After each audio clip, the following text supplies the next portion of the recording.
Welcome to our channel Satyavan Anand. Today we will discuss analyze the daily news analysis of the Hindu. तो आज है 10 जनवरी 2023 और आज हम डिस्कस कर रहे हैं द हिंदू न्यूज़पेपर के न्यूज़ को एनालिसिस करेंगे। अगर देखें आज एक थोड़ा सा अनसेंसिटिव न्यूज़ आया है, एक अनमैरिड लड़की से रिलेटेड है जो न्यू दिल्ली का एक न्यूज़ है जो काफ़ी चीज़ें ख़राब हैं।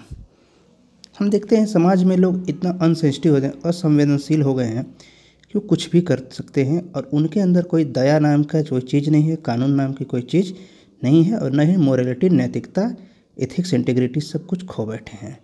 अगर देखें तो unmarried mother throw infant from 3rd floor booked for murder.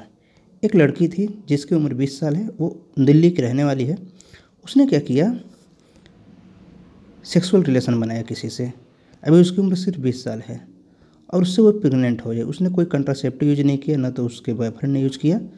उसके बाद वो प्रेग्नेंट हो गई, जिसके बाद हुआ क्या, उसने एबॉर्शन भी नहीं कराया और बच्चे को पालती रही पेट में। फाइनली 9 महीने जब हुए और बच्चा जो है पैदा हो गया तो उसने अपने घर में ही बाथरूम में बच्चे को जन्म दिया।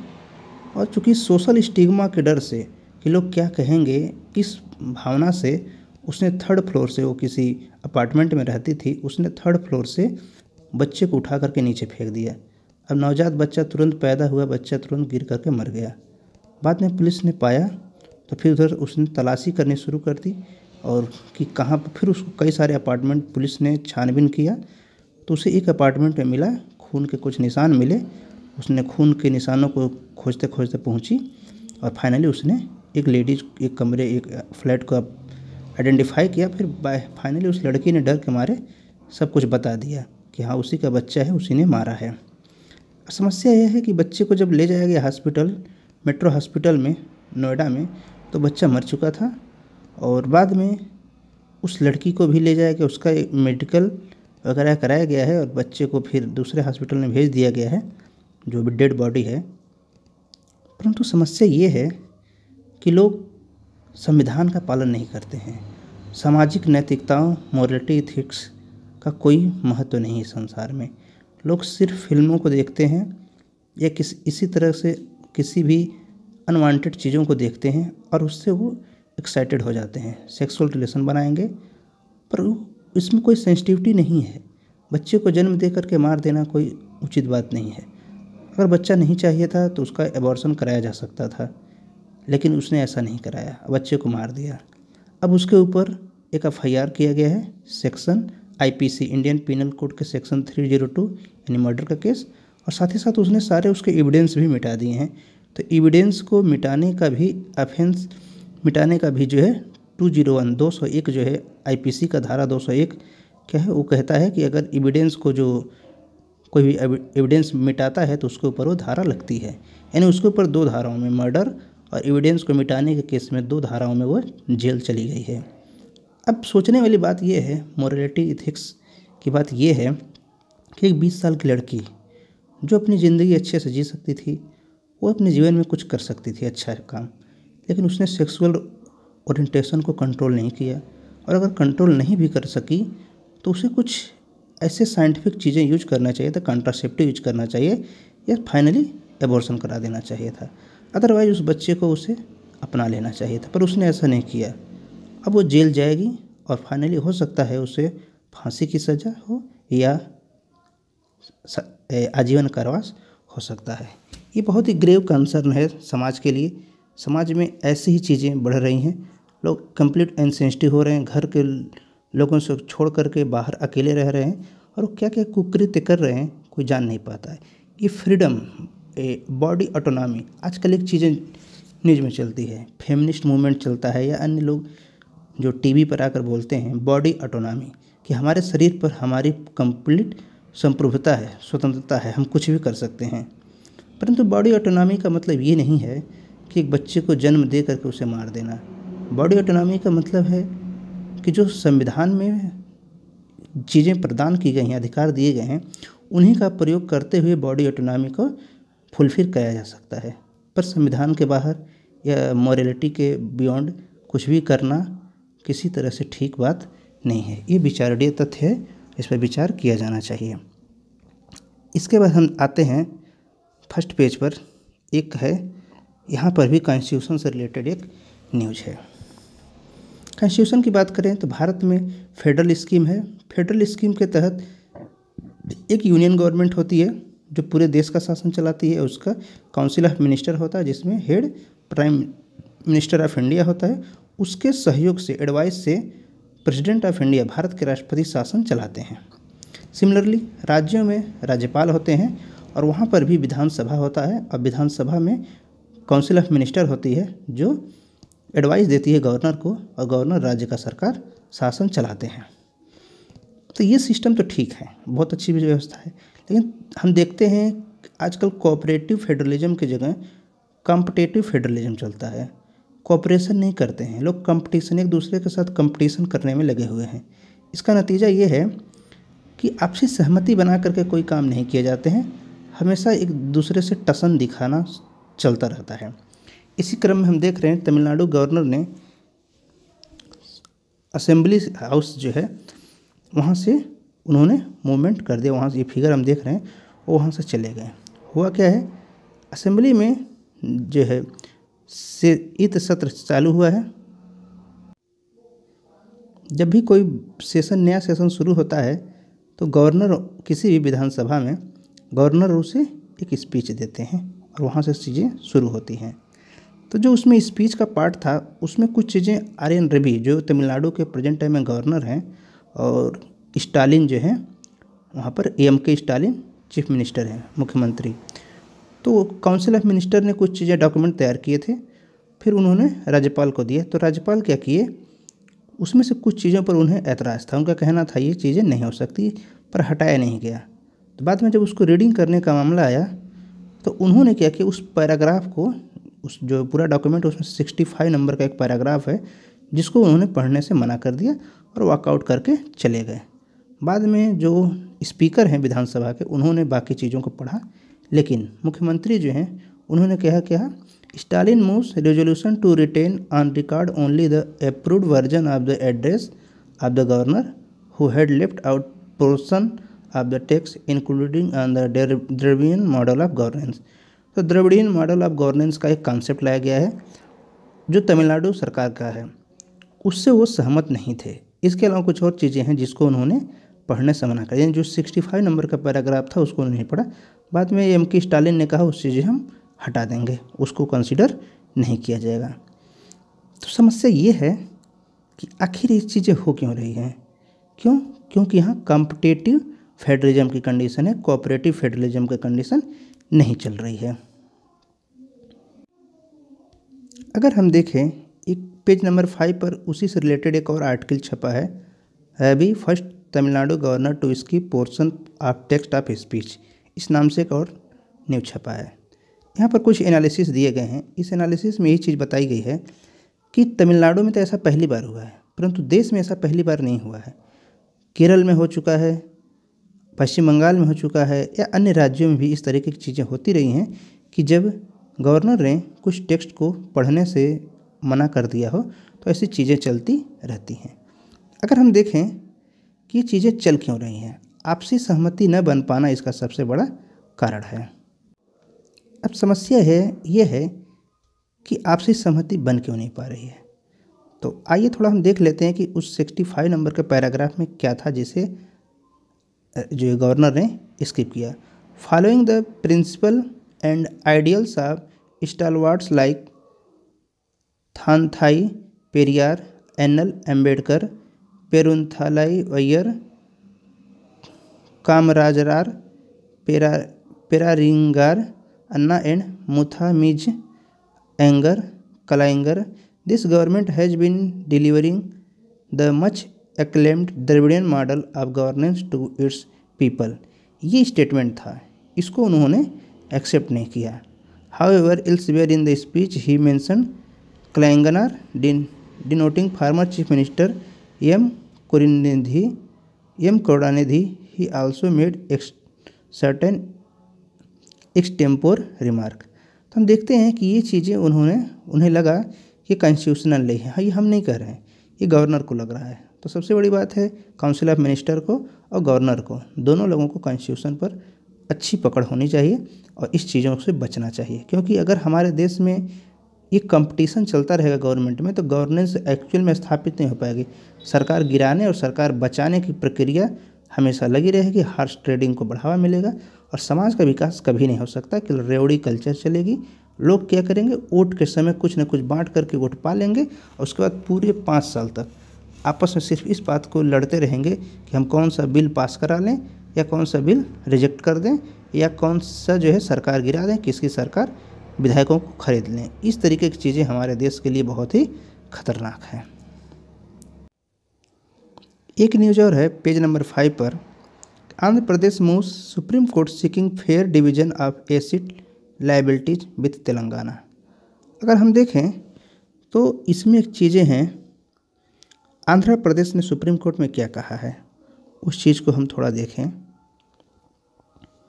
The total value of the fixed asset of the 245 institution to be divided is about 1,42,601 crore. Non-division of the asset is clearly to the benefit of Telangana since about 91% of these assets are situated in Hyderabad. तो ये कहना है कि 1,42,601 करोड़ रुपए का asset है जो divide ही नहीं किएगा, उसके 91% तो केवल हैदराबाद में है। तो आंध्र प्रदेश का कहना है कि जो 2014 में तेलंगाना और आंध्र प्रदेश सरकार की राज्य का बंटवारा हुआ उसमें एसेट और लायबिलिटी का सही तरीके से बंटवारा नहीं हुआ है और 1,42,601 करोड़ का जो एसेट है वो केवल तेलंगाना के पास है, आंध्र प्रदेश उसमें से कुछ नहीं मिला। इसी तरीके की चीज़ें उसमें बात की गई हैं। हमें इस चीज़ से थोड़ा बचना है क्योंकि भी मामला सुप्रीम कोर्ट में गया है तो हमारा इस पर विचार करना कोई फ़ायदेमंद नहीं है। सुप्रीम कोर्ट का जब डिसीजन आएगा तब हम इस पर विचार करेंगे। लेकिन इससे ये चीज़ें दिखती हैं कि पहले लोग राज्य बनाने के लिए लड़ते हैं, राज्य जब बन जाता है तो वहाँ पर क्या होता है कि नई सरकार बनाने की जल्दी रहती है। तो उस समय तो एसेट लायबिलिटी की बात कोई नहीं करता है कि हमें राज्य बनाना है तो क्या एसेट का बंटवारा, लायबिलिटीज़ का बंटवारा, सारे संसाधनों का बंटवारा, साथ ही साथ जो सिटीजन हैं, जनताओं का जन एस्पिरेशन, जो पब्लिक एस्पिरेशन है, क्या उसका बातचीत हुआ? नहीं हुआ। 2014 तक सरकार ने 2014 में जब 2 जून 2014 को बाइफर्केशन हुआ था उस समय किसी ने ध्यान नहीं दिया। अब उसकी बात चल रही है। क्या है ये? पॉलिटिकली मोटिवेटेड चीज़ें हैं, क्योंकि सरकार तो आती जाती रहती है लेकिन उनका मोटिवेशन एक ही रहता है कि अगली सरकार हमारी कैसे बन जाए। ये ठीक नहीं है। हाँ, ये सही बात है कि एसेट और लायबिलिटी दोनों का बंटवारा सही ढंग से होना चाहिए। पेज नंबर 10 पर एक और न्यूज़ है जो डिफेंस मिनिस्टर राजनाथ सिंह का जो है कुछ स्टेटमेंट आया है, हम देखते हैं क्या कह रहे हैं। Make in India initiative in defence is not isolationist. Rajnath Singh हमारे जो डिफेंस मिनिस्टर हैं यूनियन गवर्नमेंट के, उनका कहना है कि जो मेक इन इंडिया इनिशिएटिव हम चला रहे हैं तो वो पूरे देश में है, लेकिन अगर हम एक मिनिस्ट्री की बात करें डिफेंस मिनिस्ट्री की तो आइसोलेशनिस्ट नहीं है। यानी हम जो हथियार बना रहे हैं या जो भी डिफेंस मिनिस्टर अपने प्रोडक्शन कर रहा है उसमें हमारा न तो मैन्युफैक्चरिंग आइसोलेशनिस्ट है और न ही केवल इंडिया के लिए है। यानी हम न तो ऐसा भी नहीं करेंगे कि हम विश्व से किसी हथियार को नहीं खरीदेंगे, हम किसी डिफेंस इक्विपमेंट को नहीं खरीदेंगे और न ही किसी को बेचेंगे, ऐसा हमारा कोई इंटेंशन नहीं है, हम ऐसा कोई इच्छा नहीं रखते। उनका कहना है कि जो मैन्युफैक्चरिंग हो रही है भारत के लिए भी है, साथ ही साथ हम अपने मित्र उन्होंने सब ध्यान रख दीजिए। इन्होंने कहा कि हम मित्र राष्ट्रों को अपने कुछ हथियार बेच सकते हैं, साथ ही साथ हम खरीदेंगे भी। चूँकि हम जानते हैं भारत इस समय G20 जो है उसका जो ग्रुप है उसकी प्रेसिडेंसी इस समय भारत के पास है। तो उनका कहना है कि हम यहाँ पर G20 में आपस में कंसेंसस बनाएंगे, आपसी सहमति बनाएंगे और एक एजेंडा तय किया जाएगा कि more secure, prosperous, sustainable and just world, इस तरीके का वर्ल्ड बनाया जाए जहाँ पर हम वार की स्थिति को ही कम कर दिया जाए।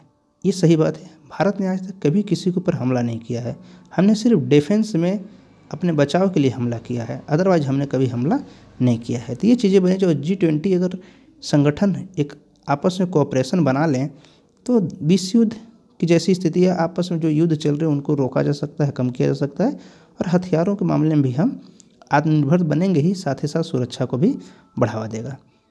It is our endeavour to transcend the relation of buyer and seller to a co development and co production model when we are exporting our defence equipment to our friendly nation. तो उनका कहना है कि हमारा पूरा प्रयास क्या होगा कि हम जो हैं केवल बायर और सेलर नहीं बने हैं, यानी हम हथियार खरीद रहे हैं, हथियार बेच रहे हैं, इस तरीके के कंडीशन से हमें बाहर निकलना चाहिए।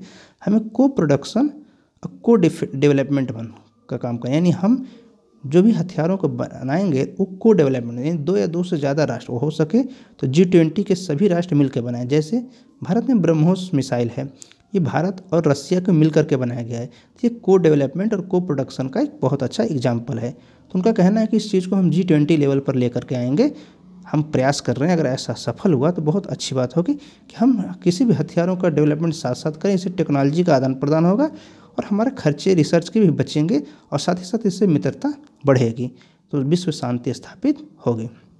आगे उन्होंने क्या कहा, we envisage the G20 presidency as an occasion to showcase India to world the 3 Ds development, democracy, diversity. तो उनका कहना है कि हम G20 प्रेसिडेंटी हमारे पास है, इस अवसर पर हम ये कोशिश करेंगे कि विश्व में 3 प्रकार के डी स्थापित हों, डेवलपमेंट विश्व का विकास हो, डेमोक्रेसी संपूर्ण विश्व में लोकतंत्र का विस्तार हो और डाइवर्सिटी है एक तरीके से हर जगह पर विविधता बनी रहे ये और इसका प्रचार प्रसार हो।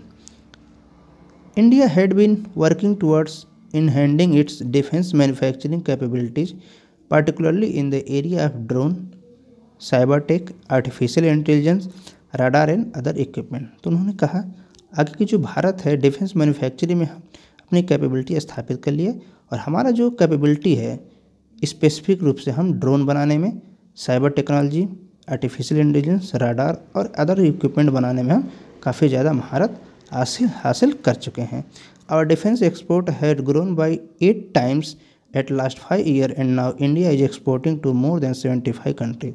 ये बहुत गर्व की बात है कि हम दुनिया के 75 देशों को, अपने आज़ादी के 75 साल पूरे होते होते हम 75 देशों को हथियार एक्सपोर्ट कर रहे हैं, बेच रहे हैं और हमारा जो डिफेंस एक्सपोर्ट है वो 8 गुना बढ़ गया है। ये काफ़ी सराहनीय अच्छी पहल है। क्यों?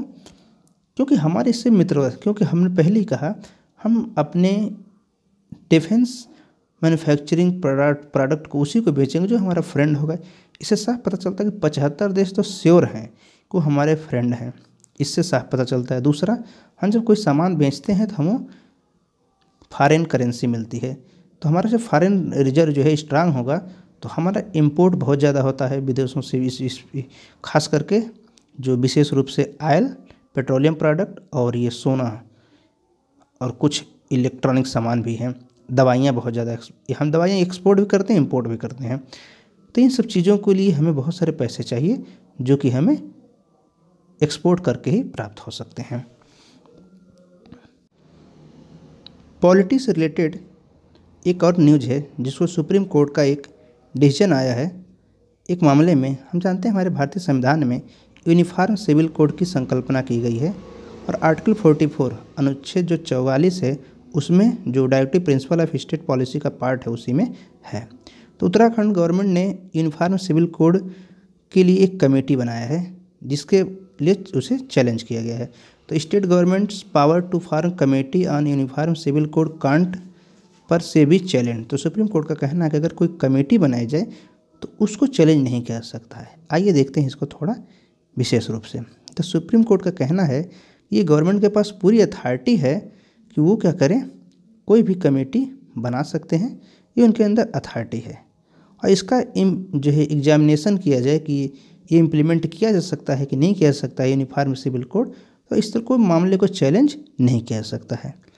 पेटिशनर जो है डाला गया है उत्तराखंड गवर्नमेंट के खिलाफ कि वहाँ पर जो कमेटी बनाई जा रही है यूनिफॉर्म सिविल कोड को उसे कैंसिल कराया जाए, रद्द कराया जाए। अगर हम बात करें संविधान के article 162 of the constitution indicate that the executive power of state extend to matter with respect to which the legislature of the state has power to make laws.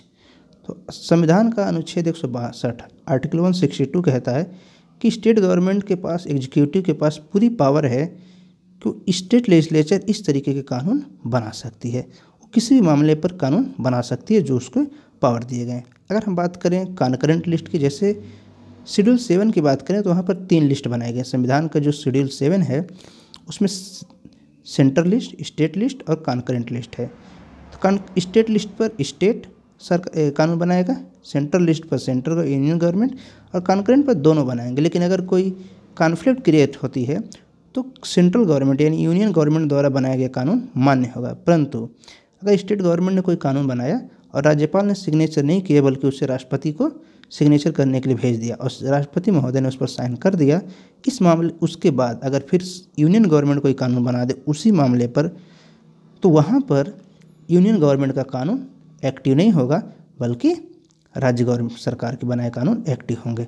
लेकिन हाँ, ये अलग बात है, अगर यूनियन गवर्नमेंट पूरे देश के लिए बनाती है कानून तो देश के सभी हिस्सों में तो लागू हो जाएगा। लेकिन जिस राज्य ने पहले राष्ट्रपति से कानून बना करके राष्ट्रपति महोदय से साइन पा गया, एसेंट हो गया है, वहाँ पर वो राज्य सरकार का कानून चलेगा। तो सुप्रीम कोर्ट का कहना है कि जो एंट्री 5 है कॉन्करेंट लिस्ट में, जो 7th शेड्यूल में कॉन्स्टिट्यूशन के है, उसमें ऐसा कहीं नहीं कहा गया है कि कोई कमेटी अगर कोई राज्य सरकार बनाती है तो उसे अल्ट्रा वायर करार दे करके चैलेंज किया जाए, ऐसा नहीं हो सकता है। यानी सुप्रीम कोर्ट का कहना है कि अल्ट्रा वायर अगर यानी हम इसे नल एंड वाइड कर दें, कैंसिल करा दें उस कमेटी के फॉर्मेशन को, तो ऐसा कॉन्करेंट लिस्ट के अकॉर्डिंग संभव नहीं है। इस संविधान में राज्य सरकार एग्जीक्यूटिव के पास पूरी पावर दी गई है। Entry 5 of the concurrent list deal with, अब कॉन्करेंट लिस्ट के एंट्री 5 में क्या क्या है आइए देखें।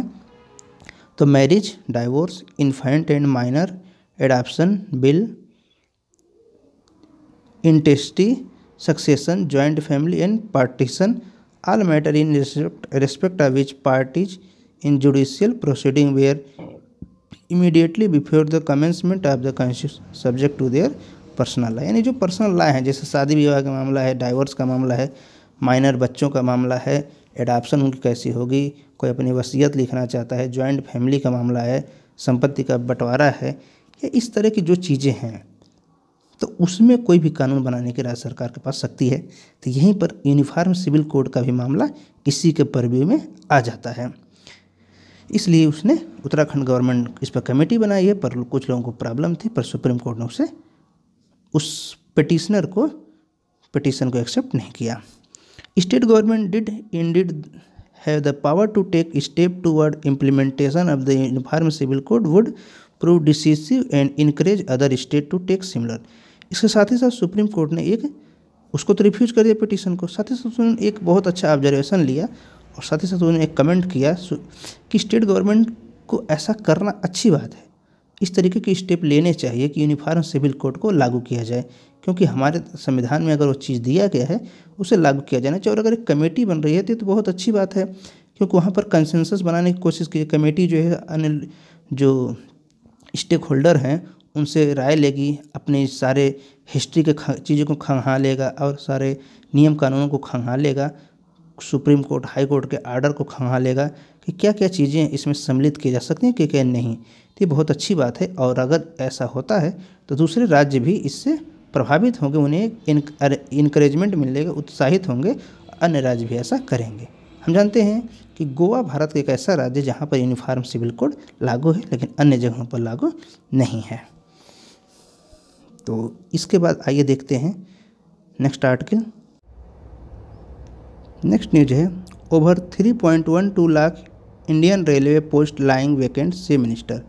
राज्यसभा में रेल मंत्री, जो पेज 12 पर एक न्यूज है कि राज्यसभा में रेल मंत्री जो है कहे हैं भारत में रेल मंत्रालय के अंदर 3,12,000 पोस्ट खाली हैं, जो मेनली नॉन गैजेटेड टाइप के हैं। उस चीज़ को हम थोड़ा अलग से देखेंगे डिटेल में, तो उस यहाँ पर हम इसे छोड़ते हैं और यहाँ पर नेक्स्ट न्यूज़ देखते हैं। Centre adopts new standard for digital TV receiver. तो सेंटर ने जो एक थोड़ा सा नया डिजिटल टीवी के लिए कुछ नए चीज़ें लाई हैं। The bureau of Indian standard has publish new country specific standard for the manufacturing of digital television receiver with built-in satellite tuner for universal serial bus, USB Type-C receptacle, plug and cable and for video surveillance system। हम जानते हैं भारत में bureau of Indian standard जो है BIS है, उसने एक जो बहुत स्पेसिफिक चीज़ों के लिए कि जो भारत में टेलीविज़न है, जो टेलीविज़न का रिसीवर है, और उसको इस तरीके से बनाया जाएगा कि वहाँ से हम सेटेलाइट ट्यूनर उसमें इनबिल्ट होगा, कि अगर हम सेटेलाइट से कोई डाटा लेते हैं जो टेलीविज़न चलाने के लिए, वो हम ट्यून कर दें और universal serial bus type C के रिसेटेबल होना चाहिए, उसमें प्लग होना चाहिए, उसमें केबल कनेक्ट होना चाहिए, जिससे कि वीडियो सर्विलेंस सिस्टम उसमें हो। ये जो है और ऐसा क्यों कर रहा है? क्योंकि हमें अपने देश को एक इंटरनेशनल स्टैंडर्ड के अकॉर्डिंग चलाना होता है। तो ये जो है major is toward meeting the standard, international standard in the area of electronics. Electronics में मिनिस्ट्री जो है का कहना है, मिनिस्ट्री ऑफ ब्रॉडकास्टिंग का, इंफॉर्मेशन एंड ब्रॉडकास्टिंग का कहना है कि हम जो है यूनिवर्सल इंटरनेशनल स्टैंडर्ड को स्थापित करना चाहते हैं, इसलिए ऐसा कदम उठाया गया है।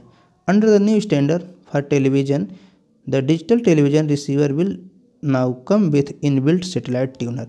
तो जो डिजिटल टेलीविजन के रिसीवर होंगे वहाँ पर इनबिल्ट सैटेलाइट ट्यूनर होगा। यानी इसका फ़ायदा क्या होगा? TV build keeping this standard will enable reception of free air to TV and radio channel of Doordarshan, DD and All India Radio just connecting a dish antenna. यानी जो हमारे पास सेटअप बॉक्स होता है अब उसकी ज़रूरत नहीं है। अगर हम इसको कर लेते हैं तो सबसे बड़ा फ़ायदा होगा कि जो डीडी नेशनल हैं, जो दूरदर्शन है, ऑल इंडिया रेडियो हैं, इनको अगर हमें देखना हो तो आदमी एंटीना से अपने टीवी को कनेक्ट करेगा। टीवी के अंदर ही इनबिल्ट सारे सिस्टम रिसीवर अटैच रहेगा, जो कि सेटेलाइट से डायरेक्ट इंफॉर्मेशन जो सिग्नल खींच सकता है, एक्सेप्ट कर सकता है, रिसीव कर सकता है।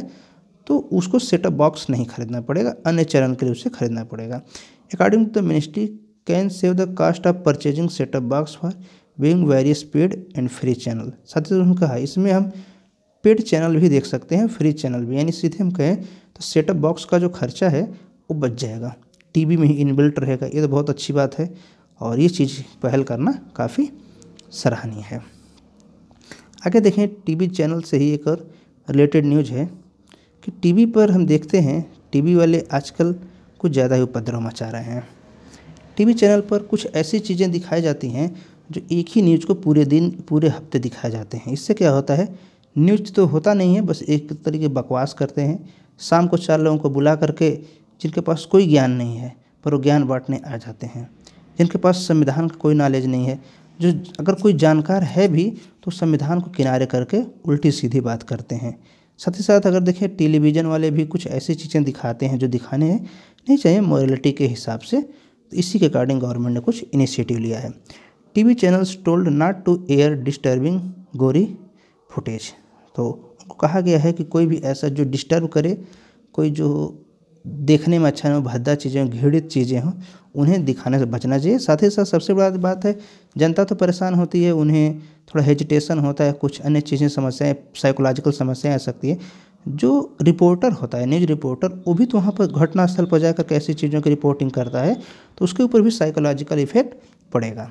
तो information and broadcast ministry on Monday cautioned television channel against airing disturbing footage and distressing images, stating that it was a violation of the program code। तो ministry of broadcasting, information and broadcasting का कहना है कि जो programme का code है उसको लोग वायलेट कर रहे हैं। क्यों? कुछ डिस्टर्बिंग चीज़ें दिखा रहे हैं, कुछ इमेज ऐसे दिखाते हैं। Ministry ask not to report incident of accident. Ministry का क्या कहना है कि कोई एक्सीडेंट हो गया तो किसी की मृत्यु हो गई, या कोई हाथ पैर कट गए, या कोई बहुत भयंकर स्थिति में मारपीट कर रहा है, या कोई क्राइम कर रहा है, कोई वोमेंस के खिलाफ कर रहा है, बच्चों के खिलाफ कर रहा है, किसी वृद्धों के खिलाफ कर रहा है, तो इन सब चीज़ों को दिखाने से बचना चाहिए। क्यों? प्रॉमिस गुड टेस्ट एंड डेसेंसी, जिससे कि हमें टेलीविज़न पर डेसेंसी दिखती रहे। अदरवाइज़ कुछ लोग ये सोचते हैं कि इस तरह की घटना हुई थी और कुछ खास हुआ नहीं, कोई क्राइम तो कर दिया, पर क्राइम करने के बाद भी उसका कुछ हुआ नहीं, वो जेल गया पर जमानत पे छूट के बाहर आ गया, फिर केस चलेगा 20 साल 25 साल, मामला ख़त्म होता है, लोग मुकदमा लड़ना छोड़ देते हैं, या फैसला 20 साल बाद आता भी क्या है, एक छोटी सी सज़ा हो जाएगी, फिर सब मामला ख़त्म। यानी कुछ एक्चुअल देखें, जस्टिस डिले जस्टिस डिनाइड। तो अगर न्याय में विलम्ब हो रहा है तो न्याय नहीं है, जो कहावत है वो चीज़ें सामने आ जाएंगी। इसलिए टेलीविज़न वालों को ऐसे करने से बचना चाहिए। Stating that the manner of reporting such incident was distasteful and distressing for the audience। तो ऑडियंस के लिए साथ साथ ही उसने कहा कि जो रिपोर्टर है या जो बच्चे टीवी देख रहे हैं उनके ऊपर भी साइकोलॉजिकल इसका इफेक्ट पड़ेगा। There is also a crucial issue of invasion of privacy which could be potentially maligning and defamatory. साथ ही साथ प्राइवेसी का भी मैटर बनता है, क्योंकि हम देखें भारतीय संविधान का जो अनुच्छेद 21 है उसमें राइट टू प्राइवेसी कहा गया है, और यूपीएससी ने इस पर क्वेश्चन भी पूछ रखा है कि राइट टू प्राइवेसी किस आर्टिकल के तहत होता है, तो आर्टिकल 21 के तहत। यानी चीज़ें भी मिनिस्ट्री जो है ध्यान रख रही है। आगे देखें, एक न्यूज फिर से है, हम जान रहे हैं इस समय बहुत ज़्यादा न्यूज में चर्चा में है, और चूँकि एक डिजास्टर वाली स्थिति आ गई है उत्तराखंड में, तो all damaged building in Joshimath to be razed cracked on 678 structure. तो 678 स्ट्रक्चर ऐसे हैं जहां पर क्रैक पाएगा। जोशीमठ में जो वो ज़मीन धंस रही है वहाँ पर घरों में क्रैक आ गए हैं, घर दीवारों में क्रैक आ गए हैं, फर्श में क्रैक आ गए हैं, कुछ घरों के जो है आधे हिस्से मतलब 2-2, 3-3 फुट धंस गए हैं। तो वहाँ पर क्या किया गया, ऐसे 678 स्ट्रक्चर को आइडेंटिफाई किया गया है, और उन्हें अब क्या कहा गया, ढहाने की, उसे गिराने की बात की जा रही है। तो उत्तराखंड के जो चीफ सेक्रेटरी हैं एस संधू, उन्होंने मंडे को कहा कि इन तरह के जो भी घरें हैं जिनका स्ट्रक्चर दरारें आ गई हैं, जो आर्कियोलॉजिकल सर्वे ऑफ इंडिया है, IIT रुड़की है, इन्वायरमेंट मिनिस्ट्री है और राज्य सरकार है, डिजास्टर मैनेजमेंट, ये सब टीमें वहाँ पर लगी हुई हैं, वहाँ पर वो लोग रिसर्च कर रहे हैं, इन्वेस्टिगेशन कर रहे हैं। तो उन लोगों के राय के बाद कुछ ऐसे 678 स्ट्रक्चर पाए गए जिनको कहा गया है उन्हें गिरा दिया जाएगा। क्यों? क्योंकि वो रहने योग्य नहीं है, वो कभी भी ऑटोमेटिक ढह सकते हैं, गिर सकते हैं, और कोई अगर उसके अंदर रहेगा तो वो दब सकता है, मर सकता है, घायल हो सकता है। डाटा की बात करें तो 678 ऐसे डाटा पाए गए हैं जहाँ पर ऐसी चीज़ें कही गई। A total of 81 family have been rehabilitated by the district administration, और अब तक की जो रिपोर्ट है 81 लोग, 81 पर्सन को जो है, 81 फैमिली को जो है रिहेबिलिटेशन कराया गया डिस्ट्रिक्ट एडमिनिस्ट्रेशन के द्वारा। To prevent erosion we need to start work to a war footing for this we should plan to demolish the establishment that are damaged badly so that they don't harm the other nearby building. तो उनका कहना है सरकार का कि हम इसके एक पीछे रीज़न ये है कि अगर कोई यहाँ निवास करेगा तो दब के मर सकता है। जो अगल बगल घर हैं जो पूरी तरीके से सुरक्षित हैं और इन्वेस्टिगेशन के बाद भी उनमें अंदर कोई खराबी नहीं पाई गई है, तो ये जो बिल्डिंग ढहेंगे, जो डैमेज हैं, तो उनको भी डैमेज कर सकती हैं। इस चीज़ को भी हमें ध्यान में रखना चाहिए। अगर हम देखें तो Naveen Juyal, former member of the supreme court high power committee set up for assessment of the environmental and sociological aspect of the Chardham all weather road was of a opinion that the Tapovan Vishnu Ghat hydro power project and the Helang bypass by the border road organization should be shelved immediately। एक व्यक्ति हैं जो पहले supreme court में के high power committee में रह चुके हैं, उनका असेसमेंट ये है इन्वायरमेंट और सोशल लॉजिकल एस्पेक्ट में कि जो चारधाम प्रोजेक्ट है, तपोवन और Vishnu Ghat hydro power project है, ये जो Helang bypass road border road organisation द्वारा बनाया गया है, इन सब प्रोजेक्ट को बंद कर देना चाहिए, उनका कहना है। और वहाँ के नागरिकों का भी कहना है कि यही प्रोजेक्ट ऐसे हैं जिनके प्रोजेक्ट होने से पृथ्वी के अंदर डिस्टर्बेंस आ रही है, ज़मीन के नीचे डिस्टर्बेंस आ रही है, और यहाँ पर जो है ये समस्याएं आ रही हैं, लोगों के घर खराब हो रहे हैं। तो उनका भी कहना ये चीज़ें बंद होनी चाहिए। तो आगे देखें, इसमें कोई ख़ास न्यूज़ नहीं है। एक थोड़ा सा डिस्टर्बिंग न्यूज़ है। जो हम जानते हैं विश्व के अधिकांश नेता जो है, अधिकांश देश हैं, ऑर्गेनाइजेशन हैं, जो भारत से जलते हैं और पाकिस्तान को बेवजह सपोर्ट करते हैं। पूरी दुनिया के सारे कानून एक किनारे हो जाते हैं। UN conference seek aid for Pakistan after devastating flood. तो यूएन की कॉन्फ्रेंस में ये कहा गया है कि पाकिस्तान को सपोर्ट करना चाहिए क्योंकि वहाँ बाढ़ आया था। परंतु बाढ़ तो भारत में भी आता है, बाढ़ तो दुनिया के हर देश में आता है। क्या दुनिया के हर देश को पैसा दिया जाता है? ऐसा नहीं है, केवल पाकिस्तान को दिया जा रहा है। क्यों? भारत को जलाया जा सके। ये बेहद ही गलत बात है, ऐसा नहीं होना चाहिए। ये पार्शियलिटी है यूएन द्वारा। तो वर्ल्ड न्यूज में कुछ खास नहीं है। हाँ, एक न्यूज है जो भारत और ब्रिटेन से रिलेटेड है, आइए देखते हैं। हम जान रहे हैं 8, 9, 10 3 दिन जो है भारत में प्रवासी दिवस चलाए का कार्यक्रम हुआ है इंदौर में। तो यहाँ पर जो है बहुत सारे लोग आए हैं विदेशों से। तो भारत और यूनाइटेड किंगडम ने एक आपस में एग्रीमेंट किए हैं कि भारत और ब्रिटेन के 3000 स्टूडेंट, भारतीय स्टूडेंट ब्रिटेन में और यूनाइटेड किंगडम के स्टूडेंट भारत में और भारतीय यूनाइटेड किंगडम में रह सकते हैं, जिनकी उम्र 18 से 30 साल हो। वो रह भी सकते हैं, वर्क के लिए भी काम कर सकते हैं, वहाँ पर काम करना चाहें काम भी करें, एजुकेशन पॉइंट ऑफ व्यू से जाएं या वहाँ रहने के लिए पॉइंट ऑफ व्यू से जा सकते हैं, लेकिन ऐसा सिर्फ 2 साल के लिए होगा। It will permit up to 3000 of their degree holding citizen to live and work in each others country. Degree holding country होना चाहिए उनको, एक पढ़ने वाले बच्चों के लिए किया गया है। Speaking at the high commission of India in London after a ceremony where letters were signed and exchange between the two country, high commissioner Vikram Doraiswamy said the scheme, which will run for a period of 3 years, initially would hopefully be up and running in मार्च तक उनका जो high commissioner Bharat के हैं London में विक्रम दोरायस्वामी, उनका कहना है कि मार्च से शुरू हो सकता है। और इसमें क्या किया जाएगा, exchange visa, young Indians and Britons would be able to travel each other's country either for work or study or visit for 2 years. The scheme allow for exchange of visa for up to 3000 individual। Bharat में रहने के लिए, चाहे United kingdom में रहने के लिए, पढ़ने के लिए या विजिट टूरिज्म के लिए या कार्य करने के लिए ऐसा किया सकता है। और उन्होंने कहा कि आवश्यक नहीं है कि जिसके पास जॉब है वही जा सकता है, यानी जो जॉब नहीं कर रहा है, जिसके पास जॉब के लिए अप्लाई ना किया हो वो भी जा सकता है।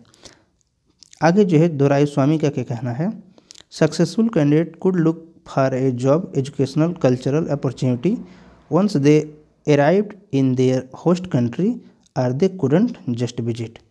उनका कहना है कि इससे क्या होगा, बच्चों में जो स्टूडेंट होंगे उनके अंदर जॉब पा सकते हैं, एक टेंडेंसी जागेगी, उन कल्चरल सोशल एजुकेशनल टेंडेंसी उनकी विकसित होगी। Part of the Migration and Mobility Agreement of 2021 seek to address the return of illegal migrant to their home country। इसके साथ साथ 2021 में एग्रीमेंट हुए थे, इससे क्या होगा, जो इलीगल जो माइग्रेंट हैं, जो भारत के कुछ लोग जो वीज़ा लेकर के ब्रिटेन चले गए, यूनाइटेड किंगडम चले गए, पर वीज़ा एक्सपायर हो गया पर वो वहाँ से लौट ही नहीं रहे, या ब्रिटेन यूनाइटेड किंगडम का कोई पर्सन है और भारत आ गया, वीज़ा एक्सपायर हो गया पर वो जा ही नहीं रहा है, तो उन लोगों को भी लिए हेल्पफुल होगा। The government is also seeking greater ease in the movement of skilled professional and student from India and UK. साथ ही दोनों गवर्नमेंट का ये कहना है, भारत और यूनाइटेड किंगडम का, कि स्किल्ड प्रोफेशनल जो हैं दोनों देशों के, उनका मूवमेंट काफ़ी ईजी हो जाएगा और ये हमारे लिए काफ़ी ज़्यादा फायदेमंद होगा दोनों देशों के लिए। तो हम देखते हैं बिजनेस वाले में, इसमें कंपनियों का न्यूज है और कोई हमारे स्पोर्ट में भी कोई ऐसा न्यूज नहीं है। तो हमारे एग्जामिनेशन पॉइंट ऑफ व्यू से कोई खास न्यूज इकोनॉमी या बिजनेस सेक्शन में नहीं है। एडिटोरियल की बात करें तो ये एडिटोरियल जो है the difficulties in determining age, कोई खास एडिटोरियल नहीं है। और इसके साथ साथ जो सेंसस की बात जो है हम देख रहे 2-3 दिन से न्यूज में चलना शुरू हो गया, तो एक आर्टिकल यहाँ पर सेंसस से रिलेटेड है। यहाँ पर a step toward fighting corruption से, इसमें क्या है, सुप्रीम कोर्ट का एक फैसला आया है और उसमें कहा गया है कि जो सिविल सर्वेंट हैं, जो हायर ऑफिसर हैं या कोई अन्य अधिकारी हैं, उनके ऊपर जो है नैतिकता, ईमानदारी की चीज़ें होनी चाहिए, करप्शन से लड़ने के लिए बातें की गई हैं इस आर्टिकल में। आगे देखें, ओपिनियन में कुछ खास चीज़ें नहीं हैं और ओपिनियन के आगे टेक्स्ट एंड कॉन्टेक्स्ट में भी वही सेंसस के बारे में चल रहा है, सेंसस डिले हो रहा है, जबकि America, Britain, United Kingdom, China, Bangladesh, इन देशों ने सेंसस अपना करा लिया, जनसंख्या की गणना करा ली, पर भारत में नहीं हो रहा है। यहाँ ह्यूमन एनिमल एंड कॉन्फ्लिक्ट की बात चल रही है वायनाड में, और साथ वो कोई खास चीज़ नहीं है, रीजनल न्यूज है। और the open access movement to make academic paper accessible for all, इसमें भी कुछ खास चीज़ें नहीं हैं। तो ये था आज का द हिंदू न्यूज़पेपर का डेली एनालिसिस। तो हम यहीं पर इसे कंप्लीट करते हैं। अगर आप हमारे चैनल पर नए हैं तो चैनल को सब्सक्राइब करें, वीडियो को लाइक करें और शेयर करें। Thank you.